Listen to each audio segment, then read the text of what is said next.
right, guys, what's up? What's going on? I'm joined here with Robert Gooden. Robert's in Structure U, and you've been in Structure U now for, I don't even know how long. About 6 months. About six I think months? somewhere in there. Okay, awesome. Probably since June. Since June? I think, yep. Awesome. That's probably when we started going to the gym together, or close. Yeah. And I've got a chance to talk to Robert, hear stories. Robert attended the second Structure U retreat that we had, and I've just learned a lot about you and your story and where you've came from and where you're headed. I think the journey and the where you're headed is the cool part to be a witness to and see kind of where it is you're headed to. So kind of give us a little bit of background. Where you come from? How many kids, wife, all that kind of good stuff. From Charleston, of course. I got a wife, Amy, who's our rock, and then I got 2 kids, Rhea and Addison. We're a small little tight-knit family. How old are they? Rhea is 10, Addison is 7. Nice. So, Nice. And how have you always been self-employed? I became self-employed in 2017, at the end of 2017. Okay. So What did you do before that? Did you go to college? I went to college for a little bit. Where'd you go to college at? Dabbled at Lakeland and then Eastern, of course. After college, I wasn't too sure what I wanted to do. And then I ended up. I became a commission salesman. So I sold motorcycles. I did some landscaping and stuff in between there. Of course, I've been in the restaurant like most people in that industry and environment. Yep. And then I managed a furniture store for a while. And then at that end of the time frame, it was either time for me to move up in the world and become an ownership of something along those lines of a furniture store, or I had actually had some roofing experience in my past, and with roofing and contracting, there's a way lower overhead than having to have a big box building, and that was the route that our family took, and we kind of dove all in 2017, beginning of 2018. Nice. And you had a lot of success in the furniture business, didn't you? We did. We really did. We did a high volume, and I trained several guys underneath me who were high caliber salespeople, and one of them was my best friend. He actually moved with us into the roofing industry, and I believe this year he was number 3 in the country for roofs sold out of Alabama. No kidding. So in Alabama? Yeah, That's awesome. Yeah, so he he kind of came up underneath us and listened and learned. Weren't you well. like one of the biggest Tempur-Pedic mattress sales? We world? had a high volume of Tempur-Pedic sales. Yeah, we definitely went through that. For one of those things for us, it was high ticket items. High ticket items took care and put the food on the table. So we really pushed high ticket items for a while. And do you sleep on a Tempur-Pedic now? Ooh. It's an interesting question. I do not. No, I found something else afterwards 2 years later that I liked. So Really? we kind of went that route. Completely weird question, but how often should somebody get a new mattress? Depends on the life of the bed, but I'm a person that's a firm believer, and if it's like, it depends on the quality of the mattress as well. So if you're you got something that's around that $1,000 range, you should be able to get 10 years out of it. Really? You got a bed that costs $4,000 or $5,000. Hopefully you're getting 15 to 20 years out of it, and you're getting the best sleep that you've ever had. So that's good. That's I like that. So you moved into the roofing business. Mm-hmm. Yep. We got into roofing in 2018. I first started with some guys that I knew were already doing it. They were out of Florida. They came back up here they went down there for the winter, came back to the Mattoon, Charleston area. Had actually met them in some other avenues. I was the president of Mattoon Area PADS, which is now Mattoon Haven. It's a local homeless You're shelter. president of that? Yep. Nice. For 2 years, I believe it's. Oh, now you're going to really put the heat on me. 16 and 17, I was on the board for 5 years on the Haven board, and then I was Mattoon Area PADS and became the Haven once the new building was established.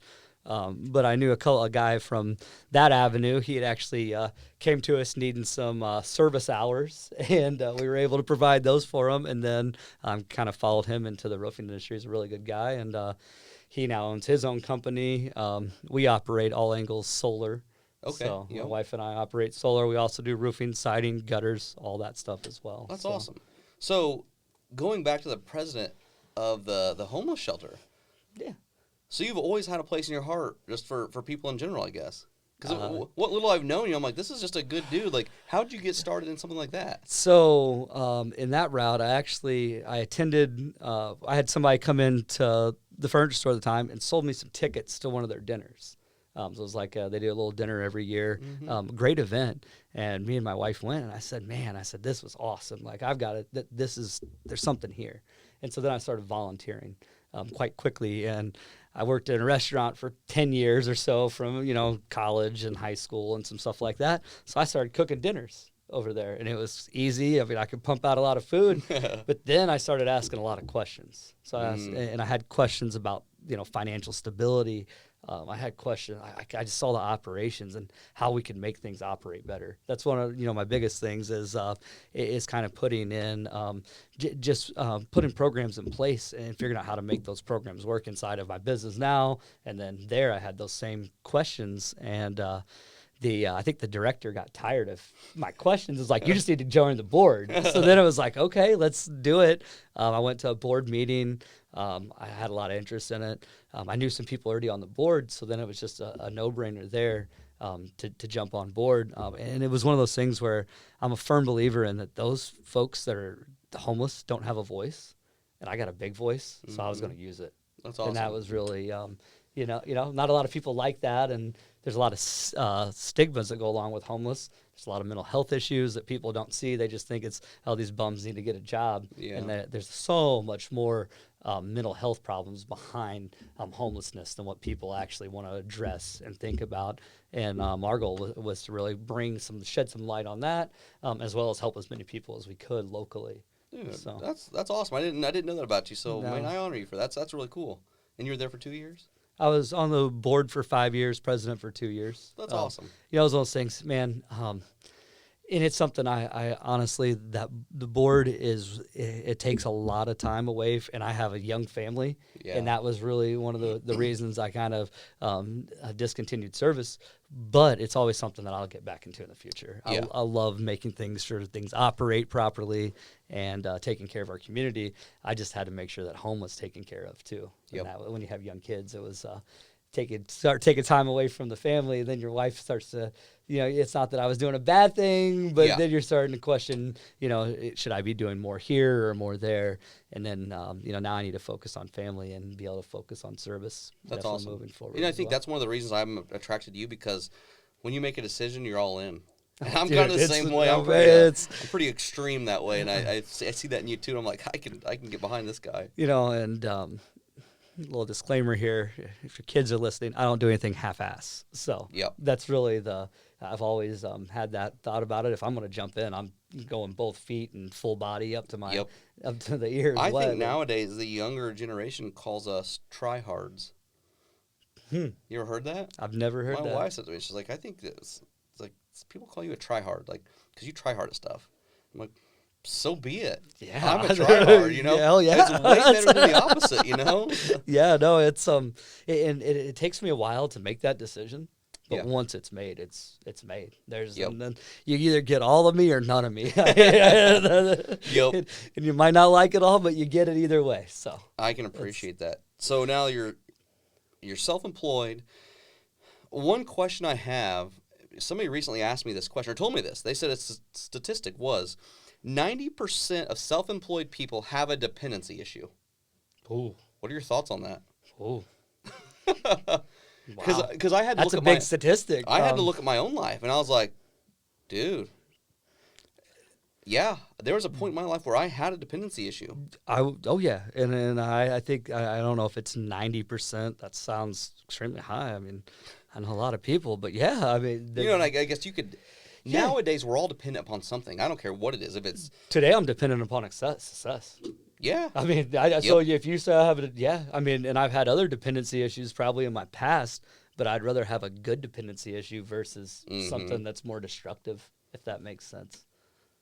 Random question. What's more important to you, success or significance? Oh. I want to be successfully significant. No, it's. I think success. Yeah. With success, I think, because you can be significant in a couple of different ways. You could be negatively significant. I'd rather be successful and make sure that it's positive success versus anything negative. Yeah, and I think too, success. It depends on what success you're chasing. Absolutely. You know how it is. Yeah. I mean, I want to be successful in my marriage. I want to be successful in my business. I want to be successful just in my church life, and I want to be successful in giving back to others. Yeah. So, I mean, those things are all, and I guess if you're successful in all those, then you are significant. Mm-hmm. Talking about the dependency issue, I know whenever I first became self-employed, and so my dependency issue is chasing money. My success at the time looked like chasing money. And so I wasn't a good husband, I wasn't a good father, I wasn't a good person in general because I was chasing the money, trying to fulfill a void that I didn't even know that I had for happiness. I was right there. I did that in 2020. I chased a whole lot of money, got a whole bunch of it, had some bad things that went wrong. We'll talk about that. And then once I had, more money than I've ever had before, but I wasn't happy. Let's talk about it. Let's jump in. What happened? So September of 2020, I was involved in a very serious car wreck. I rolled a truck multiple times, and laid in a field for about 5 hours overnight until I was found. So Really? Broke my hip, broke my ankle, was wheelchair bound for 90 some odd days, had to learn to walk again. Lots of, it was very much an uphill battle. Crawled out of a field with a broken hip, basically drug myself out. I don't remember most of it. I woke up, thought I was dead. Really? Yeah. Oh, man. I woke up and the truck had been towed. So they had found the truck. However, they didn't find me. So I don't know if I was concussed, thrown from the vehicle. You were still in the field after they'd already towed it? They had towed the truck. I woke up, thought I was dead. I was like, well, this is hell. I mean, Really? I'm in a cornfield. The truck's gone. I'm like, I guess I bottomed out. I made it. Was the corn up? Corn was up. Oh, man, yep. That's crazy. So, believe it or not, I was less than a mile and a half from my house. No kidding. So I could see, once I kind of realized that, hey, I am still alive. Like this isn't hell. This is you're alive. I tried to crawl out. And I could see my kids. There's a light that shines from behind our house and in their bedroom window. I could see that light, and that was the only thing that I was motivated to get to them at that point. It's there's a lot of things that happened that night in that field. A couple of times I fell over face first trying to pull myself out. At first I didn't know that my hip was broken. I was like, man, I can't walk. Like I knew my ankle was twisted and just mangled. So I knew that was going on, but I was like, man, why can't I stand up? Were you in pain, or do you think it was shock? Shock. Yeah.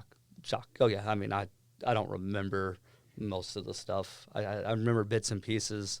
I remember laying down to die a couple of times, and I remember getting lifted back up by not my own power. So, there's some things that exist out there. If you guys want to talk about that, we can too. But I was definitely with somebody in that field that night, or somebody was with me, because there was times I'd just fall over and then I'd come back up. Really? And adrenaline's a big ordeal, but God's a big ordeal too. Yes, so sir. I was meant for more, I think. How true is that? I think we probably don't even say that to ourselves enough. We live in this world where it's almost like we have that negative feedback loop in our heads all the time. But yeah, like we are meant for more. Yeah. God's got way bigger plans than we probably have for ourselves. Absolutely. And we might not even realize them then. And at that point in time, that was just, it took me, probably took me 6 months to really analyze that side of it and realize that I am meant for more. I'm meant for better, because, man, I was at like one of the highest points in my life, and this accident happens, and then I'm just tore down to nothing. Were you at one of the highest points of your life because of the success you were having financially? No. I was happy, and I wasn't happy, I guess I would say. I was probably, now that I look back on it, it's quite miserable, to tell you the truth. But I had just joined one of the largest construction companies in the area. So, and I was moving up pretty quickly through the ranks there. I had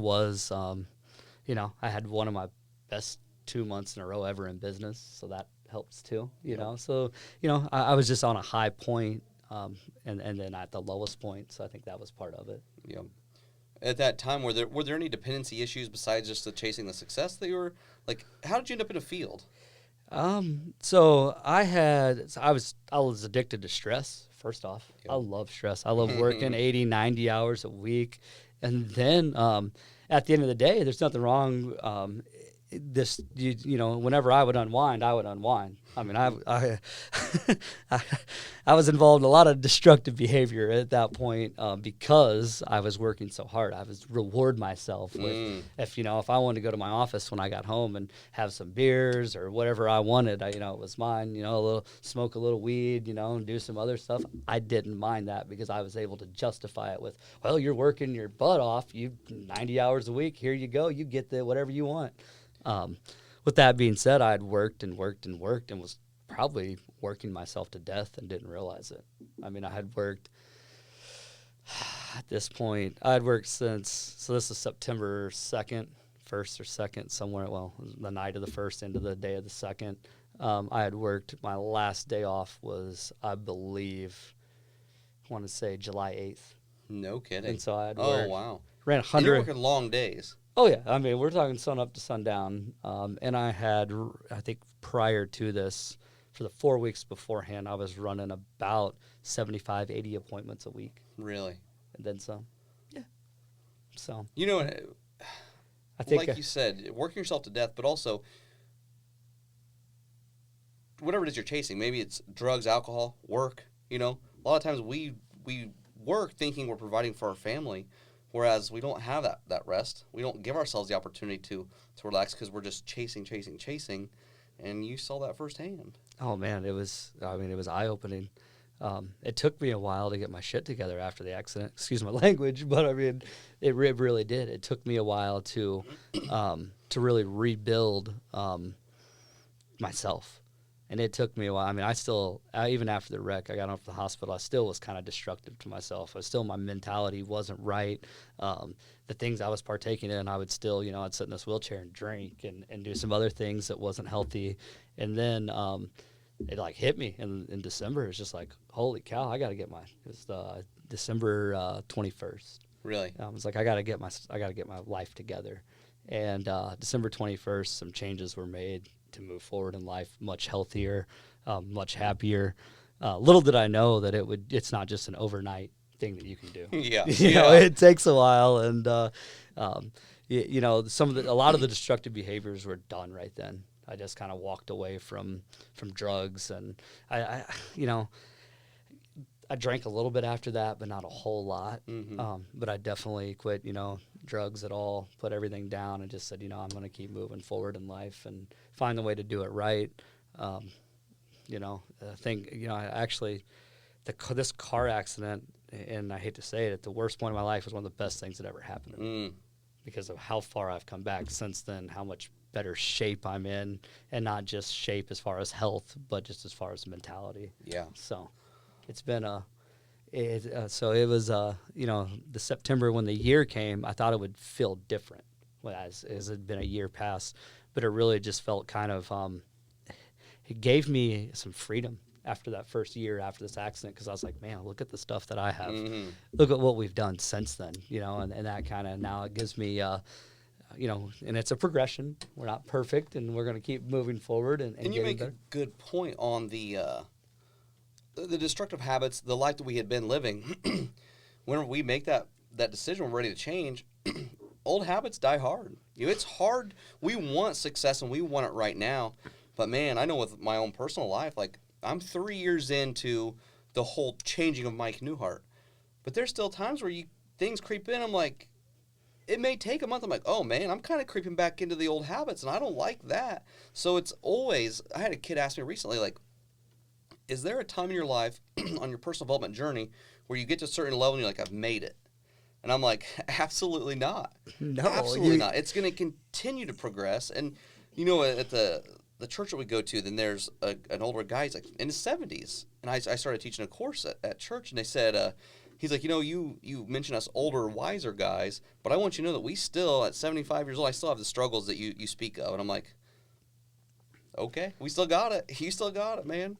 And the devil's always going to be looking to tag us whenever he can. Once I have changed, man, I've noticed that once these changes were made and then I wanted to get on the right track and start living life better, all that stuff comes back 100 times harder to pull you down. Yes. And it's like, oh, we know that this one's now doing the right thing. Let's get him. Mm-hmm. And, it's not even that, we say that the habits die hard. I have a firm belief that it's our old friends die hard. And so I had to we completely cut people out of our life that, we had been associated with for 10 years, 20 years, some of them. And I completely cut them out of my life. And I have no problem with that today. Like, they'll creep back in. I'll get a text message from them at 2 o'clock in the morning or 3 o'clock in the morning. And it's like, And it's hard because you've been friends with them for so long. Yeah. But also, I can't apologize for the life that I want to live because I have to live my life. I think... No, I'm not. There's, for a while it hurt me, but now it's like, no, dude, it's not. And it shouldn't hurt them either. Like, they can do them. Yeah, like, exactly. They know what's best for them. And if that's what's best for them, let them live their lives the way they want to.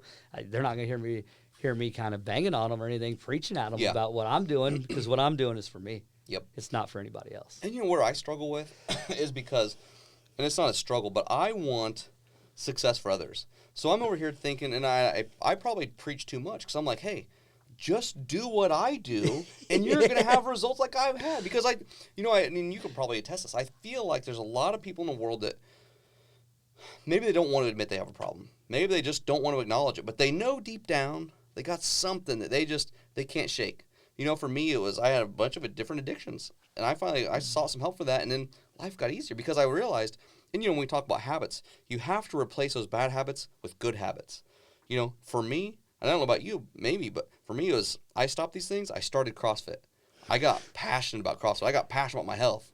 So, yeah. I mean, I had no choice but to go to CrossFit. Whenever I was trying to get through the rehab side of everything, they had got me to my certain point in rehab, kicked me out and said, well, you're strong enough now. Well, yeah, but I couldn't get off the floor. I mean, I still couldn't stand up with my hip and with my ankle. I needed my wife's help up. And this is back.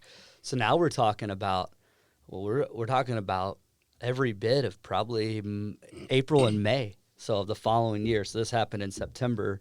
I'm still in rehab. Wow. I'm still in rehab. I didn't even start rehab until January. Really? And then they let me go for 6 weeks, and then they extended it 6 more weeks, and then they needed to extend it 4 weeks. And then they're like, well, now you can push 70 pounds with your legs. You're done. Really? I was like, okay, but I still can't get up off the floor. How am I ever going to get back to work? How am I ever going to get back to life? So then I got kind of frustrated, and I don't mean frustrated. I was angry when I left there that day. So I'm leaving there. I'm driving straight over to CrossFit. Like, I know Cody. I know him. I've seen what he's doing in life. And I was like, I'm going over there to find this guy because that's what I need. I need somebody to get me back moving. That's cool. And then it drug us back in, and it's probably the. Did you go there before? No. You just knew that he would be able to help. I knew that he was going to be the guy. If That's awesome. If there was going to be a guy to put me back together, it was him.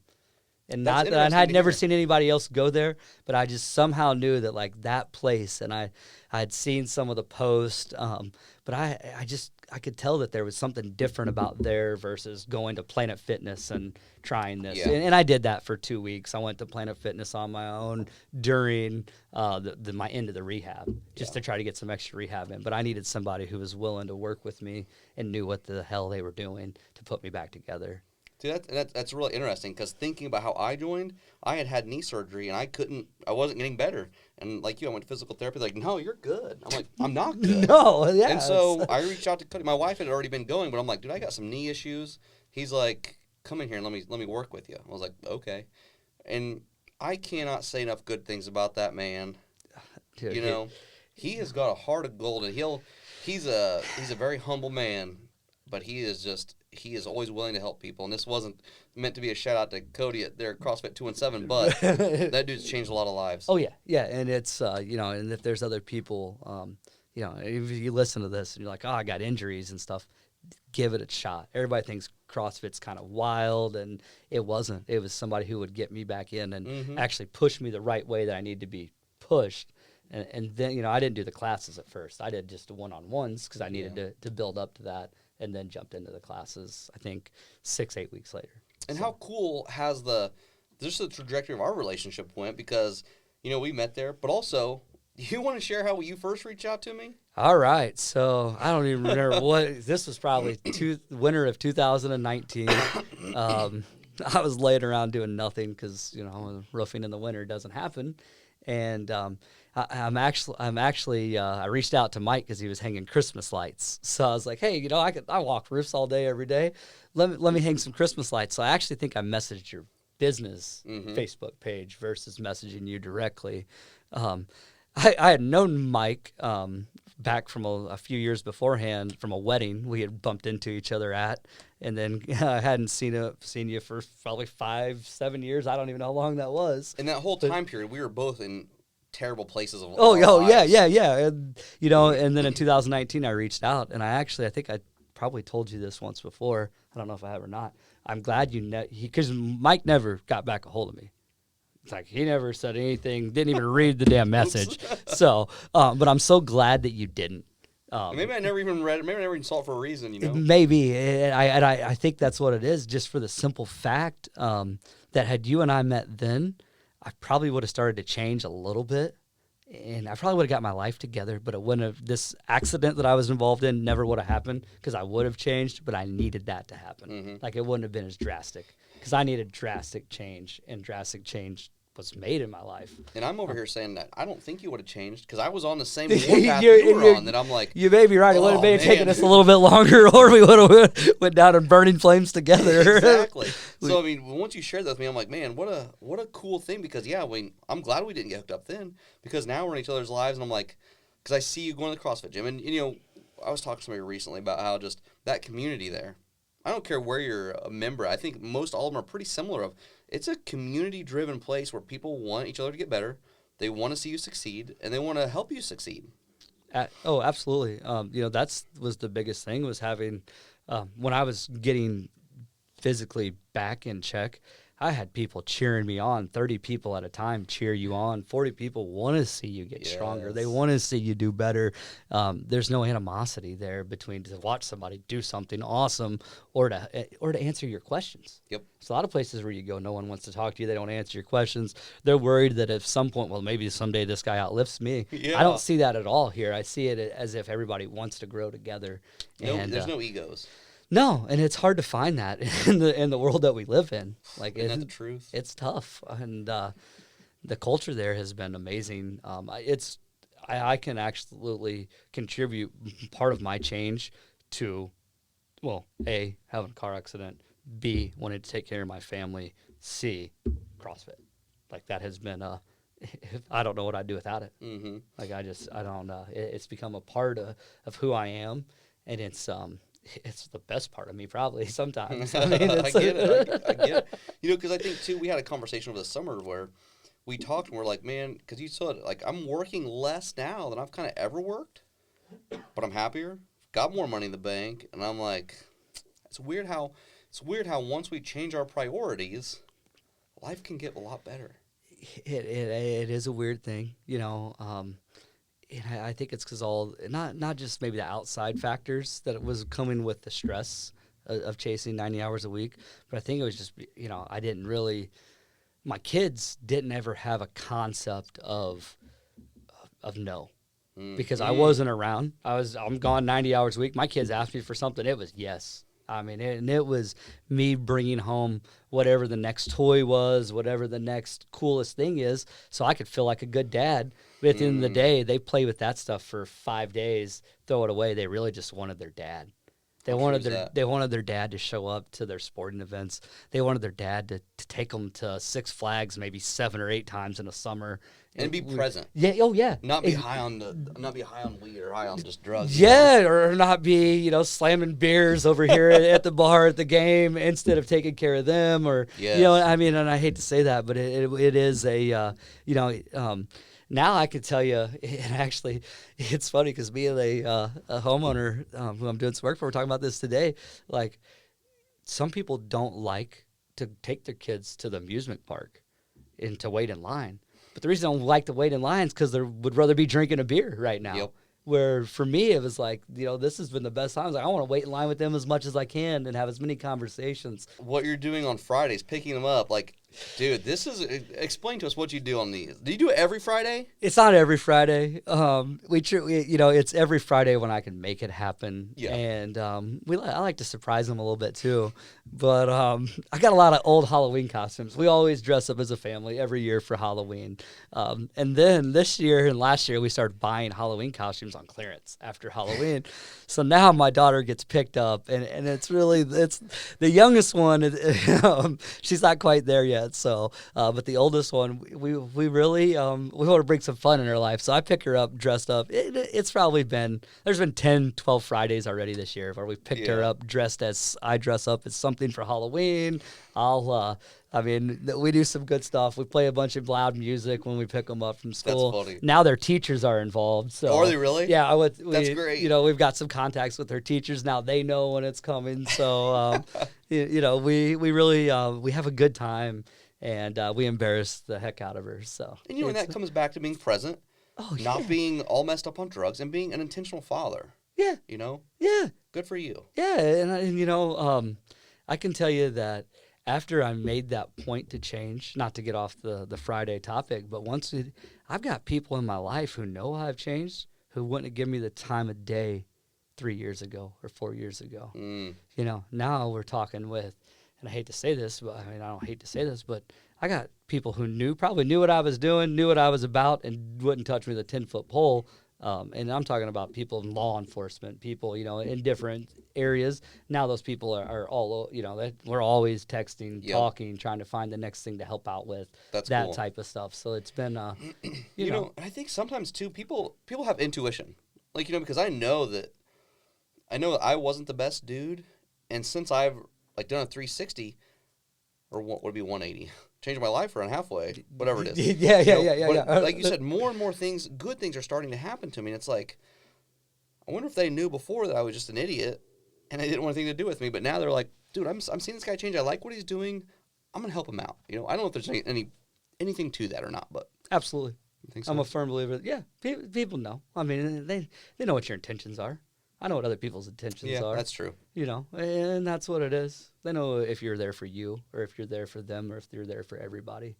And today I'm there for everybody. So. How was your childhood? I'm only asking this next question because I'm gonna go here first. We had a conversation about how I'm almost like the ignorance is bliss kind of dude. We're complete opposites in this. You think, and I don't mean to say this negatively, but almost in a cynical way, like everybody's out to get me. They're gonna get me, and I'm always like, what? Why would anybody trying to get you? Oh, man, you're thinking maybe it started with your childhood. I don't know the answer. So, my childhood was my mom and dad split up when I was younger. I kind of went back and forth between each of their households here and there. My dad was in the military. Once he got out of the military, he started his life, and I had young parents, 19 and 16 when I was born. So they still had to get life together. Yeah. Once my dad got out of the military, he went to college. So we were kind of a younger family coming up. We were in Southern Illinois. There's not a whole lot of opportunity there. So Dad got us out of there pretty quickly. I lived with my dad and stepmom for most of my childhood. Like I said, for a while it was kind of half and half, and it was mixed. We lived in a small town in Southern Illinois, a poor town. We didn't grow up with a whole lot of excess cash or anything like that at any point, until our family really started until the late 90s, and then we kind of really took off from there. We're given more opportunities as we moved up the state, so it was but yeah, about the cynical side of things, man, I just see people for what it is. Yeah. And I'd hung out with a bunch of people until recently. Now that I've started hanging out, so some of that changes, but a lot of people are there for them, or they'll, and I watch people, in the industry that I'm in, I watch people, now I'm got a good circle, but I didn't always have the best circle in this industry. And I've watched people take and take and take from others. And I still watch people take from others and take from others, not in my organization, but outside organizations keep doing it. And so maybe that's where some of the cynicalness comes from. Yeah. I'm also, I don't trust everything just for its face value, I guess. Like, I got to get to know people a little Yeah. bit and warm up. And, I've always had that. People always ask, what's with Robert? Why is Robert? Because if I first come into somewhere, I got to get warm to everybody before I perform. And before I give you everything, I need to know that you're either not going to use it against me, or B, you're not going to take it from me. And so that's really the biggest thing. Is so I keep a lot of stuff in until I know that it's time to really use it against me. Yeah. You think people want to use it against you? I've heard you say that before. I'm like, I wonder what that even means. I think that they won't use it against you to your face, but a lot of it behind your back. They try to they see us doing well. They're trying to tear us down. Yeah, I do agree with that. Especially if they're not on the same level. I mean, I honestly think that if someone else is, there's going to be somebody who takes this video today and probably has something to say about it. They're not going to say it to my face. Yeah, but they're going to put it behind my back somewhere, and that's okay. Let them. Like that's and I think too, it's because too we get to where it's how we had to let those relationships go. We Yes. understand that where we want to go, and if we continue hanging around these same people, we're not. And I don't. A lot of the guys that I had to cut ties with are still my friends, but I want to go someplace else that they're not willing to go yet. I'm hoping they change because I want success for everybody. But it's also, I think, and I don't want to call people haters, but I think that they've got so many insecurities on their own lives that they want to project it out towards me. They're seeing my success, but they just want to bang on me just for. They're testing us. Yes. And I think some of it's from above testing us with those same people. They want to see if they can tear us back to where we were. What's the crabs in a bucket syndrome? They want to pull us back down. Mm-hmm. And I can see how it's hard. Even just in some other sides of life with addiction, I can see how some people stay in that ring because you go back to the same friends, you kind of do the same things. Exactly. So it was for me. I cut everybody out for a while, and it was like I'm gonna start over, and I cut good people out too. It's like, well, we'll see if they stay around. I've heard somebody say before, like whenever you're needing change in your life, you really got to jerk that wheel. You took that to a whole new level. Absolutely, man. It was it was something that for me, I just knew that there was something bigger down the road, and we're not even there yet. I don't know what it is, but I got to set myself up to get to that. And I wasn't in the right direction. So I was like, well, I mean, you say I jerked the steering. I tore the damn thing off. Like it was time to. When you were going through all that, did you have a spiritual relationship or anything like that with God? No, not at all. So I was big into church through the 90s. I got my parents to go to church. I was baptized at an early age that I really don't remember, and that was when my life was back and forth between houses. It was when I was probably an area of my life that I've probably even blocked out still For sure. and don't even have. And everybody says you got to go back. No, you don't. I don't even bother dealing with that. I'm gonna move. I'm working on moving forward at the right pace. And so I was big into church. We moved through a couple towns, or in the late 90s. Man, my relationship with God was so solid. Really? Yeah. And then we made another move, and during that next move, we couldn't find a church that we liked, and we couldn't find a church. I could, the other town that we were in was very accepting of anybody who has anything. Mm-hmm. The new town wasn't so accepting. Really? It was like we were shunned because we were new. Even in churches, I felt that same animosity and just some of that, and so I totally rebelled at that point. It's like, well, these folks who are going to church and are people of God don't like me, but these other people over here doing really bad things really like me. Like I'm going with that crowd, and that crowd always wants more people. Oh yeah, so I was like, you know what? I'll follow that crowd for a while, and I didn't go to church from the time I was 14. I probably darkened the door maybe 3 or 4 times. Christmas Eve, I'd go to maybe make my parents happy. Darken the door. I would find a reason not to go. Even on Christmas Eve, I'd be like, oh well, I got to go to this other dinner, which probably didn't exist. So I'd try to keep my parents at bay as much as possible. They started taking our children. About 5 years ago, the kids started going every Sunday. My parents watched them, so they would go up there. They would go with them. The kids would go after I changed industries. I was available on Sundays. kids weren't going to church. We were going to have fun on Sundays. We'd wake up on Sundays and go do something. It's probably fun for them, probably destructive for me. But let's go to the bowling alleys so they can bowl and I can drink. Yeah. Things like that.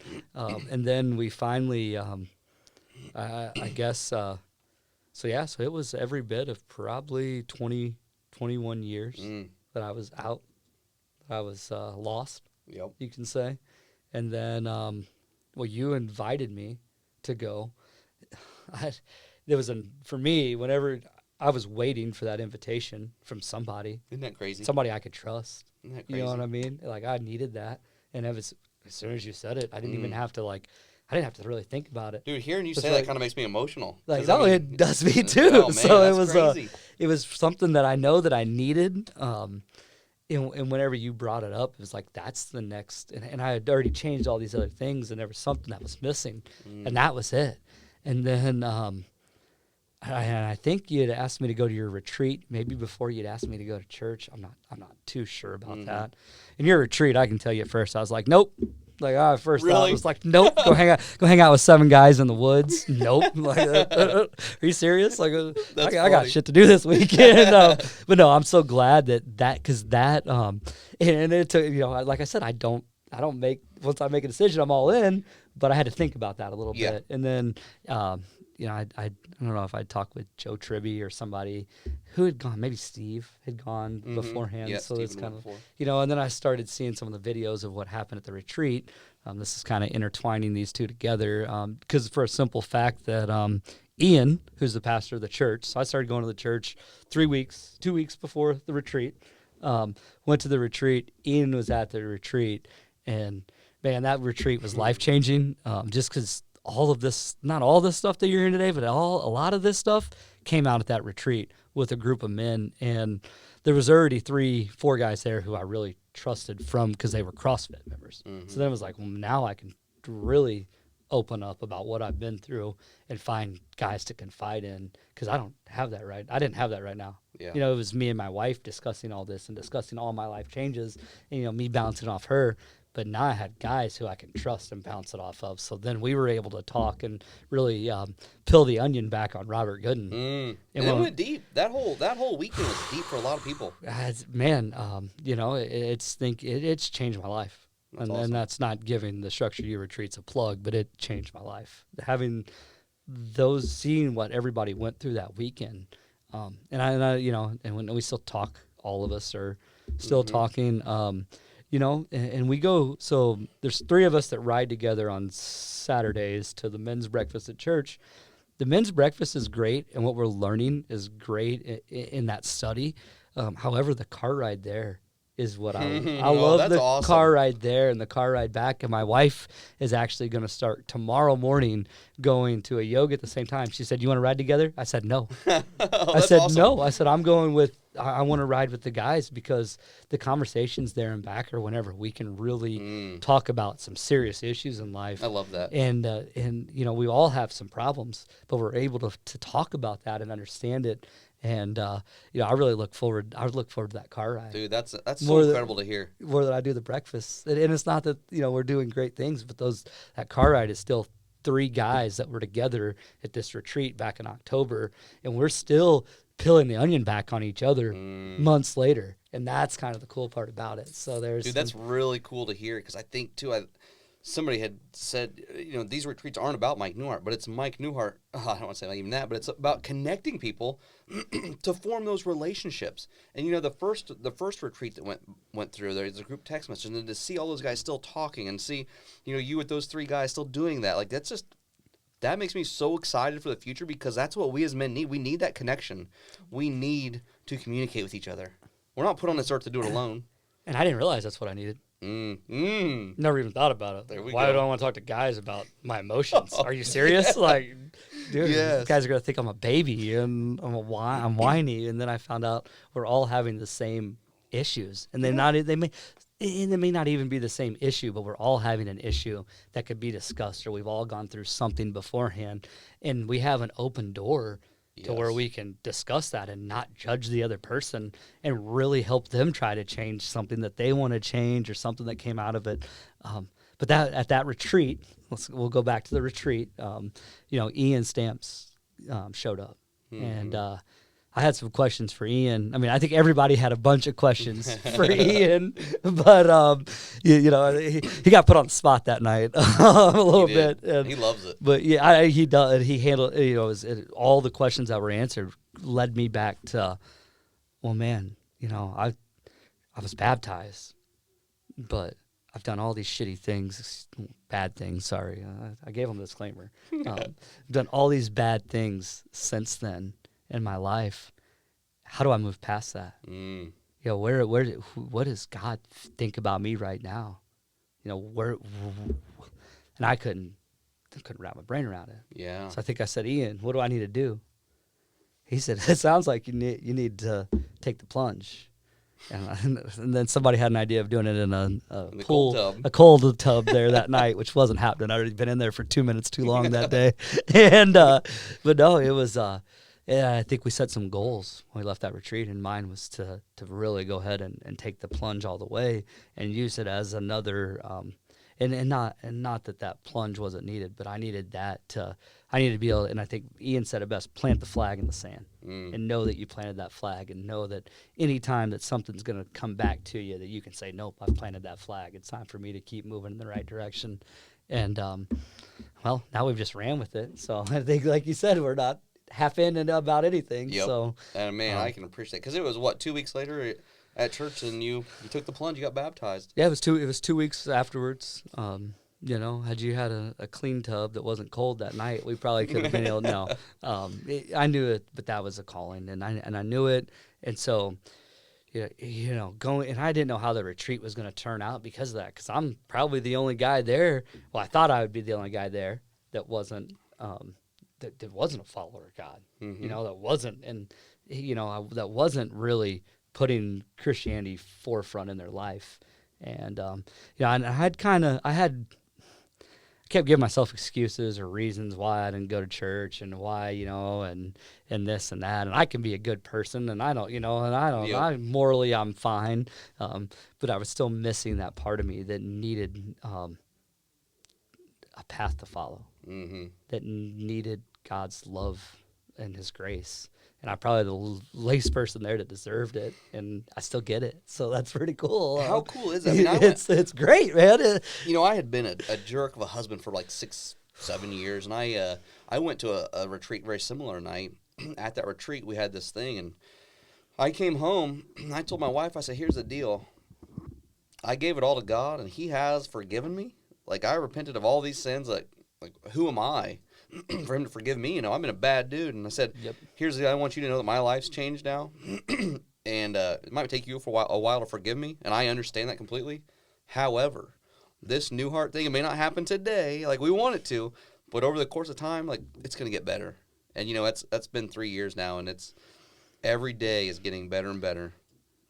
And, yeah, for me, it's been 4 months. And every day is better. Even whenever the hard problems hit, they're not near as rough as they used to be because really there's a reason that you're going through that. I understand now that it's not just about me. There's a bigger picture involved, and used to you bring it back to you, and it's like, oh, poor me, yep. Poor me. Well, I'm gonna go fill myself up with some bad things because of poor me. Now there's a bigger issue or a bigger picture and things that we're chasing and following. So, dude, you're on the right path, and everybody's got a story to tell. Some people think their story may not be significant, but everybody's got a story to tell that somebody can connect with. And I know that today somebody's going to connect with this story and be like, dude, if Robert can do it, why can't I do it? Yeah. And that's where, I have with the journey and I'm pretty active on Facebook.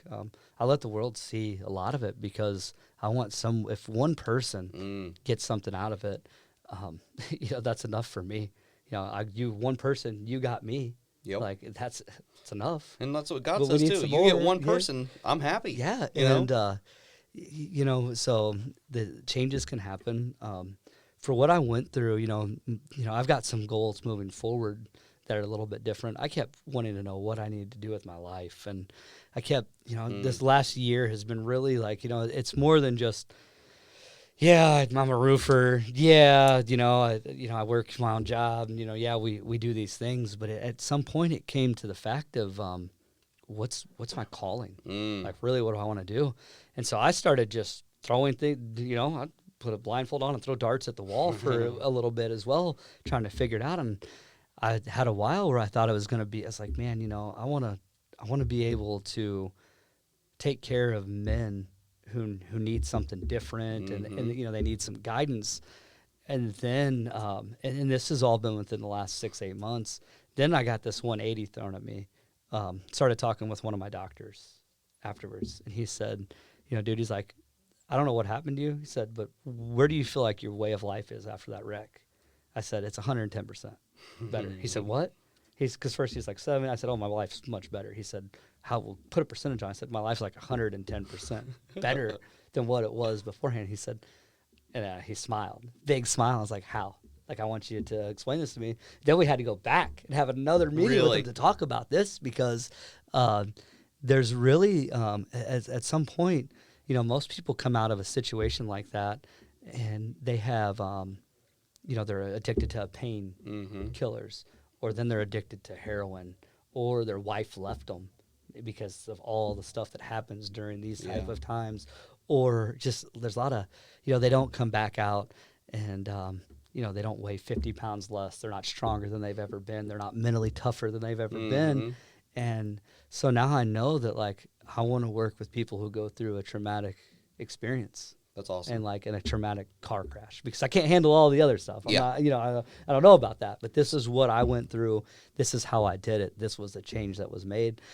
And when I look back on it, I want to say it was really hard, but there's 3 or 4 steps that makes it pretty easy. Yeah. And that's really, I want to work in that environment. Dude, that's awesome. And it's not that that's what I want my job to be, but that's what where I want to give my time to, and to really take to the next step. So, dude, that's incredible. Now I'm trying to figure out how to start a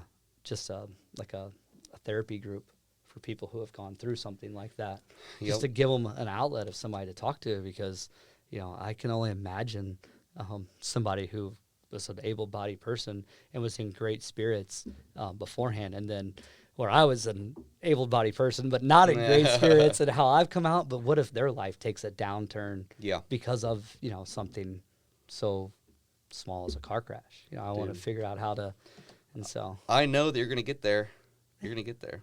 But man, I so appreciate you taking the time to come here and chat with us, and I know that you're going to connect this story. It's going to connect a lot of people, and so you're part of Structure U. So whenever we share this, I'll tag you in it, and if anybody ever want to reach out to you, you're part of Structure U, so they can find you there. Yep.